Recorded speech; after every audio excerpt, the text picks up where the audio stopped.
the most important feeling in the world is love. कितने अरसे के लिए मतलब कितने अरसे के यार बाद प्यार मैं की- जनरली मतलब सिर्फ मैं उस लिहाज से ही नहीं बोल रहा हूँ, मुझे लगता है कोई भी आपको मिले जी जी, आप उसको एक बार मिले तो सही।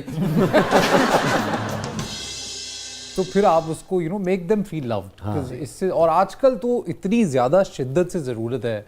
मैंने आज के दौर में मुझे भी आपको तो हमेशा से ही है ना। आज के दौर में जितने ज्यादा लोग स्कैटर्ड मैंने आज के दौर में देखे हैं, लोगों को कॉम्प्लिकेशंस बहुत पसंद हैं, लोगों को मुश्किलात पसंद है रादर देन एक सिंपल। रिलेशनशिप्स में या otherwise? I think in every way. देखिए आपका रिलेशनशिप सिर्फ आपकी गर्लफ्रेंड बीवी दोस्त से ही नहीं होता है ना, वो तो एक वर्किंग रुख है ना रिलेशनशिप्स जिंदगी में भी का। आप होते हैं। Yes, I think बाकी हर भी जगह रिश्ते पे इफ अगर आप में सिर्फ इतनी वो आ जाए कि आप you know how to give love and get it back, things are going to be very easy for us. आपने भी जिंदगी के बहुत सारे उतार चढ़ाव देखे बिल्कुल हैं। बिल्कुल देखिए अब आपका तजुर्बा क्या कहता है कि रिश्ते क्यों नहीं कायम रह पाते? यानी कि हम मोहब्बत करते हैं तो क्या वजह होती है? कौन Sir, सी I ऐसी think चीज़ वो- जो है जो जरूरी है रिश्ते को कायम रखने इफ अगर आप मेरे तजुर्बे की बात ना भी करें, मुझे लगता मुशाहिदा कह है लो। जनरली कोई भी रिश्ता बिना एफर्ट्स के नहीं चल पाएगा। कोई भी रिश्ता हो दुनिया में, चाहे वो कोई दोस्त ही क्यों ना हो, I think constant effort to आपको उसमें डाल मेंटेन जिसे कहते हैं है तो बड़ा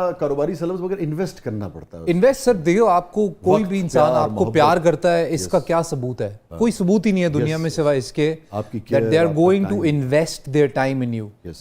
अगर कोई इंसान आपको अपना वक्त देने के लिए तैयार नहीं है, अगर कोई इंसान अपना वक्त आपके लिए खुद मैनेज करके बांट के आपके साथ वक्त नहीं गुजारना चाहता है, चाहे वो कोई भी हो, किसी भी दुरुस्त बात, कैपेसिटी में हाँ, हो, दुरुस्त बात है। तो वो कभी भी वो रिश्ता कायम नहीं रहेगा। सो आई थिंक लोग tend to get either bored of life too soon, because आजकल क्या है ना, इतना एक्सपोजर है आपके पास दुनिया का, आपके फोन में आपके पास। पहले हमारे पास बड़ी लिमिटेड थॉट्स होती थी जब हम बड़े हो रहे थे। एग्जैक्टली। तो आप आगा क्या समझते हो, ये जो बहुत ज़्यादा अपॉर्चुनिटीज़, बहुत ज़्यादा दस्तयाबी आई है या राब्तों में जो आसानी आई है, जी इसने वफा को कम किया है आज के माशरे में?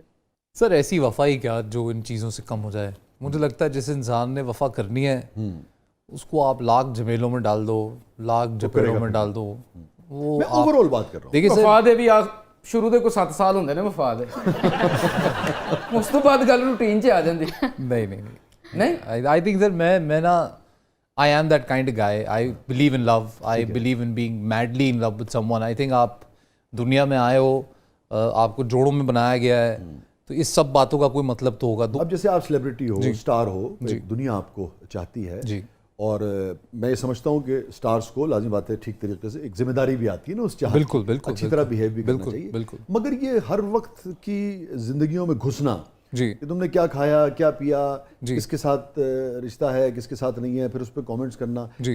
ये डिस्टर्ब करता है आपको? सर देखिए मैं बिल्कुल आपको सच्ची बताऊँ ना, तो मुझे लगता है कोई भी इंसान जो अपना टाइम निकाल के आधा घंटा पौना घंटा टीवी के आगे या अपने फ़ोन के आगे बैठ के मेरा काम देखता है, फिर टाइम निकाल के मेरे सोशल मीडिया पे जाता है, कमेंट करता है, मुझे एक अच्छा डीएम करता है या मेरा एडिट बनाता है घर बैठ के, उन लोगों को हक है आपके बारे में सब जानने का। ठीक है, लेकिन जब वो लाइन अब आपने क्रॉस के लेकिन जब आपकी यहाँ तक बहुत ज्यादा निजी लाइफ के ऊपर जब जी। कमेंट करते हैं, जजमेंटल होते हैं, तब आपको कैसा लगता है? सर या आप क्या समझते हैं कि सर करना देखिए चाहिए कोई कि- भी आपके बारे में कोई कड़वी बात कहेगा तो आपको बुरा ही लगेगा, पर मुझे लगता है they have the right to say whatever they समझते हैं वांट। कि- या आई थिंक अब अगेन देखिए आपके सारे रिश्तेदार भी अच्छे नहीं होते, एक पेरेंट्स के सारे बच्चे अच्छे नहीं होते, तो आपके सारे फैंस कैसे अच्छे हो सकते हैं इन टर्म्स ऑफ, मैं भी कह रहा हूँ बोलने में, अब कोई किसी की जबान अलग है, किसी का बोलने का तरीका अलग है। अब कोई मुझे लगता है आपको देखा चांद नजर आ गया, वाह, कोई लिखता है कि 12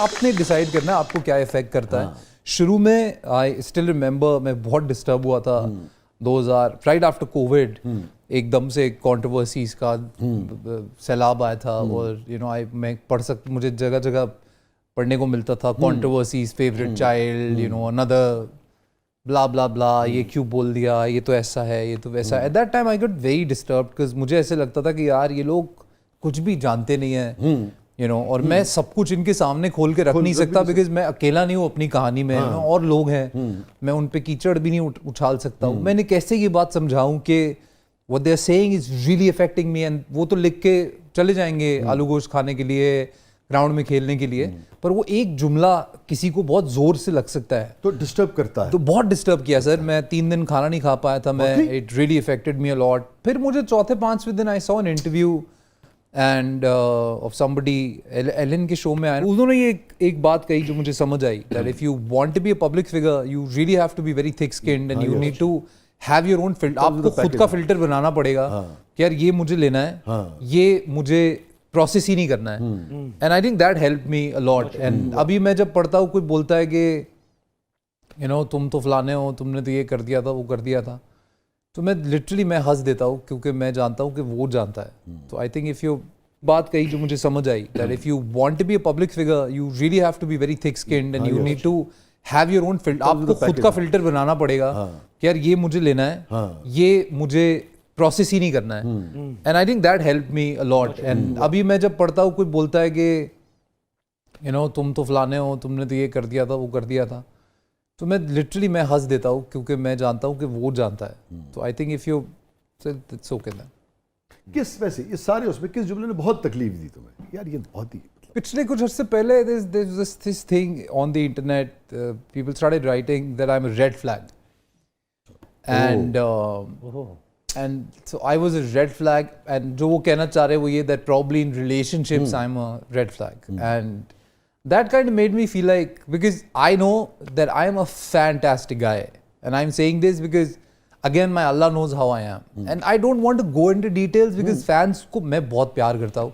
I am somebody who started with literally zero, with no back at that time, no godfather in the industry, कोई दोस्तियाँ नहीं बना पाया मैं। I think I've been unlucky that way, कि मैं ज़्यादा करीब नहीं आ पाया लोगों के, whatever reasons, but still I sustained for 10 years and I've done more than 90 serials now as a hero, which is a huge number for somebody outside. Asad के बारे में कुछ ऐसी बातें जो किसी को ना पता हो आज बताओ। असद के बारे में भाई पता अच्छा भाई, अब ये दो करीबी रिश्तेदार हैं और नाजरीन है, हम समझे हम नहीं हैं। हाँ भाई आगा नहीं, साफ साफ बात कर रहे हैं, रिश्तेदारी नहीं बेच पानी। नहीं वो पही है बेचो कट नहीं सकते ना क्योंकि एक इंटरेस्टिंग बात जो आई थिंक हमारा बचपन की सबसे हाईलाइट जो हाँ थी, बताओ वो ये होती थी कि मेरा और असद का डांस का कंपटीशन होता था। ये असद बहुत अच्छा डांसर है और हमें नहीं दिखाया बचपन में तो he was crazy good। 4-5 साल ते मौत खुद